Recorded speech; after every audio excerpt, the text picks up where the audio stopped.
안녕하십니까. 하나금융경영연구소 안성학 수석연구원입니다. 제가 오늘 말씀드릴 주제는 2016년 증권산업 전망입니다.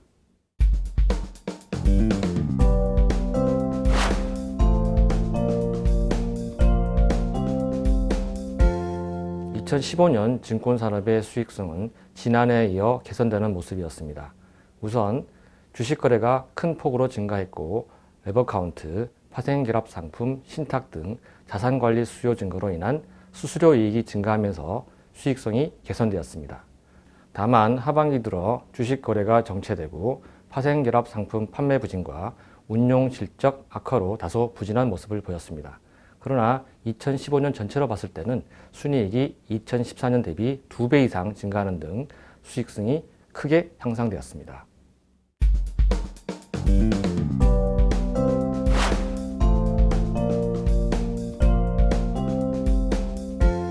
2015년 평균 주가는 2,000포인트를 넘어 사상 최대를 기록하였습니다. 이러한 가운데 개인 투자자들의 적극적인 주식 거래로 일평균 거래 대금이 2014년 5.9조 원에서 지난해 8.9조 원으로 크게 증가하는 등 주식 거래 규모가 급증하였습니다. 이는 2011년 9.1조 원에 이어 두 번째로 많은 연간 일평균 거래 대금 규모였습니다. 한편 개인 투자자 거래 비중이 전년비 8.6%포인트 증가한 68.9%를 기록하였고 신용융자 잔액이 사상 최대 수준으로 증가하면서 증권산업의 수익성 개선을 이끌었습니다.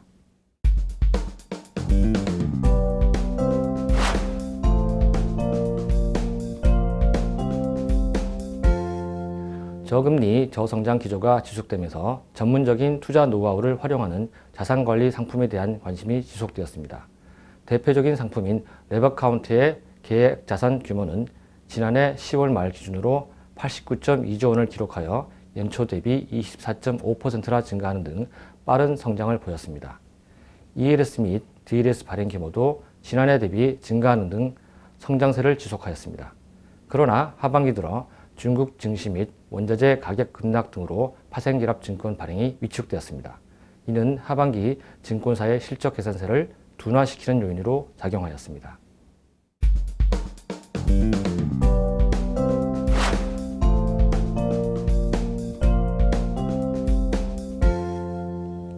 코스피 지수가 평균 2000선을 넘어서고 상장 규정이 완화되는 등 주식 발행은 비교적 양호한 모습을 시현하였습니다.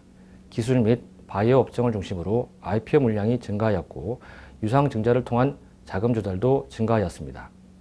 글로벌 금융위기 이후 침체되었던 M&A 시장도 점차 회복세를 보였습니다. 그러나 조선 건설업종 등을 중심으로 신용 경색이 심화되면서 회사채 순상환 사례가 증가하고 기관 투자자들이 우량한 회사채에 대해 선별적인 수요를 나타내면서 회사채 발행은 침체되었습니다.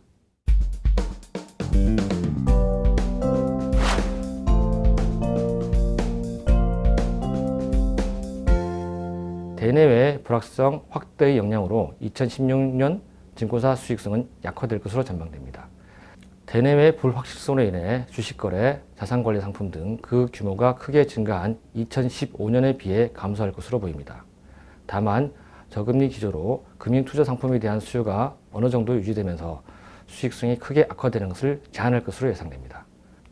특히 자산관리에 대한 관심이 증가하고 있으며 파생결합증권 등 기존 상품을 대체할 만한 상품이 부족하다는 점에서 금융투자 상품에 대한 수요 감소가 급격하지는 않을 것으로 예상됩니다.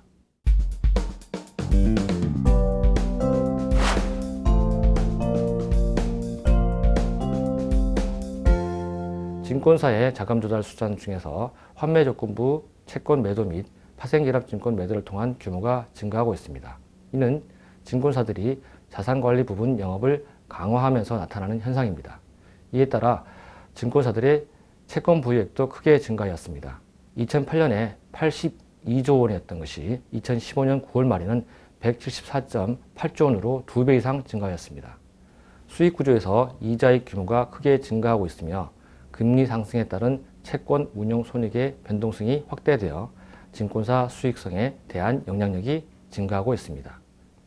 이에 따라 증권사들은 금리 변화에 따른 위험 관리에 만전을 기하고 있는 모습입니다. 이상 2016년 증권산업 전망이었습니다. 감사합니다.